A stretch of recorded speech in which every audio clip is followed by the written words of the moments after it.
তো এরপর আমিন ভাই যখন অফিস শেষ করে বিকালে বাসায় গেলেন তখন তার ওয়াইফ বলল, শোনো এখনই তোমাকে আমাকে নিয়ে শপিং মলে যেতে হবে, আমি নতুন 2টা শাড়ি কিনবো, আর যদি তুমি আমাকে নিয়ে না যাও তাহলে তুমি আমাকে যে টেক্সটটা দিছো ওইটা আমি ফারিয়াকে দেখে দিব।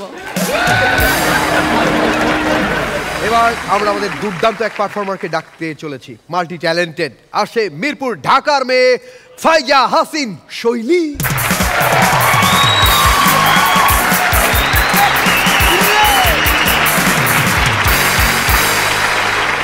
আসসালামু আলাইকুম জাজেস এন্ড রনি ভাই।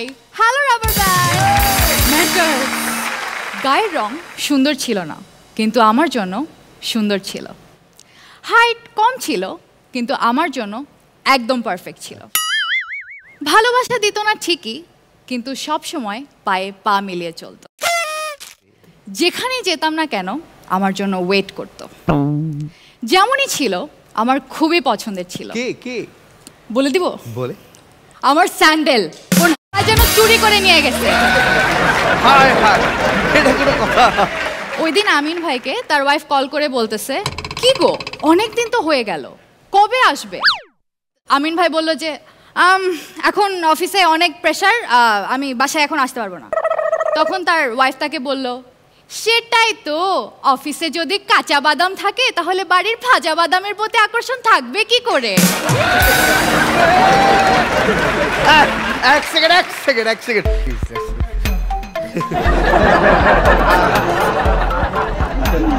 প্রমাণ একেবারে হাতে হাতে। ওই দিন রনি ভাইয়ের হঠাৎ করে তার এক্স গার্লফ্রেন্ডের সাথে দেখা হয়ে গেল। তারপর রনি ভাই তার এক্সকে দেখে বলতেছে, কি ব্যাপার তুমি তো ব্রেকআপের পর আরো বেশি সুন্দর হয়ে গেছো। তো তখন তার এক্স বলতেছে, সুন্দর তো হবই, জীবন থেকে শনির দশা যে কেটে গেছে। ওই দিন আমিন ভাইয়ের ওয়াইফ তাকে টেক্সট করছে যে হাসতে তোমার যে কোজাজ ফারিয়া তাকে তোমার কেমন লাগে? তো আমিন ভাই তখন তার ওয়াইফকে খুশি করার জন্য বলেছে, একদম বাদরের মতো লাগে।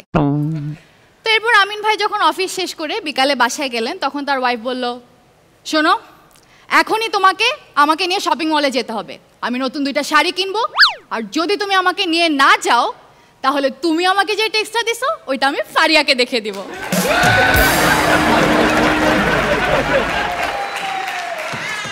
আগে বাড়িতে গেটের বাইরে মানুষ পাহারা দিত যাতে বাড়িতে কোনো কুকুর ঢুকে না যায়, আর এখন কুকুর পাহারা দেয় যাতে বাড়িতে কোনো মানুষ না ঢুকে যায়। আগে বিয়ে বাড়িতে বাড়ির মহিলারা রান্না করতো আর বাইরের মানুষ নাচানাচি করতো, আর এখন বাড়ির লোকরা নাচানাচি করে আর বাইরের মানুষ এসে রান্না করে। আগে মানুষ গরিব ছিল, সাইকেলে চড়তো, এখন মানুষ বড় লোক হয়েছে, গাড়ি চালায়, জিমে যায়, এরপরে সাইকেল চালায়।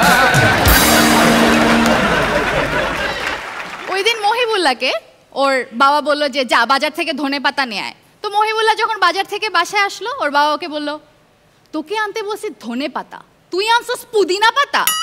তো মহিব বলতেছে যে আমি তো ধনেপাতা চিনি না। তোর বাবা তখন ওরে বলল, তুই ধনেপাতা চিনোস না? এরকম বোকা ছেলের আমার দরকার নেই, এখনই বাসা থেকে বের হয়ে যা। তো মহি ওর বাবাকে বলল, তাহলে চলো আমরা একসাথেই বের হয়ে যাই, কারণ আম্মা বলছে এটা পুদিনা পাতা না মেথি পাতা।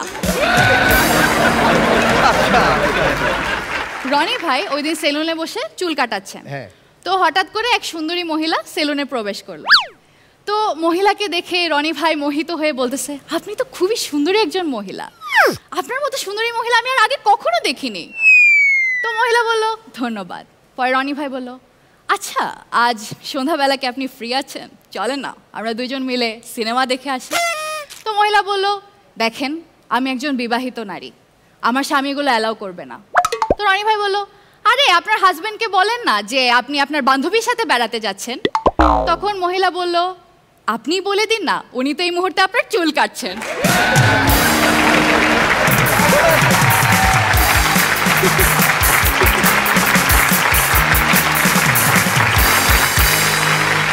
অসাধারণ শৈলী, আজকেও একেবারে প্রোনাউন্সিয়েশনটা যে কত দুর্দান্ত, মানে শুনতে ইচ্ছে করে। শুরুতেই শবনম ফারিয়া বলবে। শৈলী ভালো ছিল, শৈলীর উচ্চারণ তো আসলেই খুব সুন্দর, শৈলী যখন কথা বলে সেটা শুনতে মনে হয় যে কবিতার মতো একটা ফ্লোতে যায়, ভালো ছিল। আরেকটা পারফরমেন্স থাকবে তোমার এই রাউন্ডে, সেটা যাতে আরও ভালো হয়। ওকে, তুষার খান। শৈলী অনেক ভালো ছিল।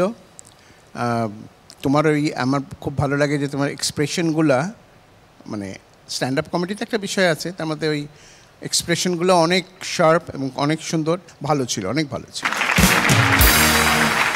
আমিন খান। না, এটা একটা সত্যি একটা দারুণ প্লাস পয়েন্ট যে তোমরা অনেক কনফিডেন্ট হয়ে গেছো এবং যে কোনো শব্দ বা যে কোনো সিচুয়েশনকে তোমরা খুব স্বাভাবিকভাবে করে ফেলতে পারো। এটা কিন্তু তোমাদের জন্য অনেক বড় একটা প্লাস এবং তো আমার মনে করি এই কয়দিনে তোমাদের সবচেয়ে বড় অ্যাচিভমেন্ট জিনিসটা অনেক সুন্দর ছিল। তবে আমি বলবো যে সুন্দর করে বললেই সেটা শুনতে ভালো লাগে তা না, এর চেয়েও সুন্দর করে একটা মেয়ে বলে কিন্তু শুনতে যে কি খারাপ লাগে যখন বলে ব্যালেন্স শেষ, দয়া করে রিচার্জ করুন। এত সুন্দর করে বলে আর এত খারাপ লাগে। হ্যাঁ সেই আর কি। ওকে, আমাদের অতিথির কেমন লাগলো জানতে চাই। আমার তো ভীষণ ভালো লেগেছে।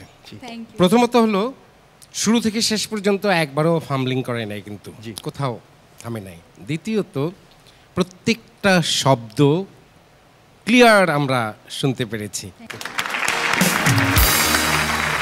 চলে যাও।